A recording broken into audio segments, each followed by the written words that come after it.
this. If you are at first lonely, be patient. If you have not been alone much, or if when you were, you weren't okay with it, then just wait. You'll find it's fine to be alone once you're embracing it. We could start with the acceptable places: the bathroom, the coffee shop, the library, where you can stall and read the paper, or you can get your caffeine fix and sit and stay there, where you can browse the stacks and smell the books. You're not supposed to talk much anyway, so it's safe there. There's also the gym. If you're shy, you can hang out with yourself in mirrors. You could put headphones in. And there's public transportation, because we all gotta go places. And there's prayer and meditation. No one will think less if you're hanging with your breath, seeking peace and salvation. Start simple.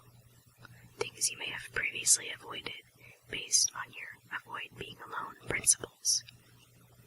The lunch counter, where you'll be surrounded by chow-downers, employees who only have an hour and their spouses work across town, and so they, like you, will be alone. Resist the urge to hang out with your cell phone. When you are comfortable with eat lunch and run, take yourself out for dinner. A restaurant with linen and silverware. You're no less intriguing a person when you're eating solo dessert and cleaning the whipped cream from the dish with your finger. In fact, some people at full tables will wish they were where you were. Go to the movies where it's dark and soothing, alone in your seat amidst a fleeting community. And then take yourself out dancing to a club where no one knows you. Stand on the outside of the floor till the lights convince you more and more, and the music shows you. Dance like no one's watching, because they're probably not. And if they are, assume it is with best and human intentions. The way bodies move genuinely to beats is, after all, gorgeous and affecting.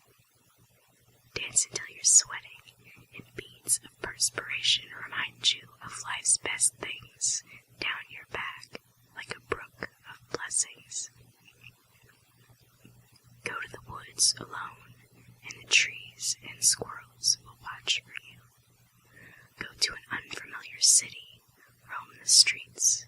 There's always statues to talk to, and benches made for sitting give strangers a shared existence, if only for a minute, and these moments can be so uplifting, and the conversations you get in by sitting alone on benches might have never happened had you not been there by yourself.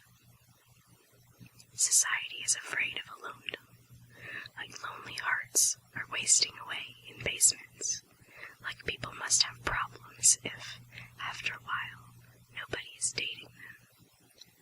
But lonely is a freedom that breathes easy and weightless, and lonely is healing if you make it. You could stand, swathed by groups and mobs, or hold hands with your partner, look both further and farther for the endless quest for company, but no one's in your head, and by the time you translate your thoughts, some essence of them may be lost, or perhaps it is just kept. Perhaps in the interest of loving oneself, perhaps all those sappy slogans from preschool over to high school's groaning were tokens for holding the lonely at bay. Because if you're happy in your head, then solitude is blessed, and alone is okay. It's okay if no one believes like you. All experience is unique. No one has the same synapses, can't think like you. For this, be relieved. Keeps things interesting. Life's magic things in reach. And it doesn't mean you're not connected. That community is not present. Just take the perspective you get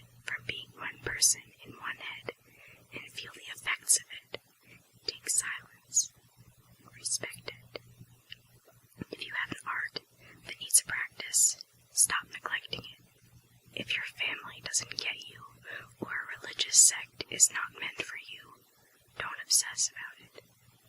You could be, in an instant, surrounded if you needed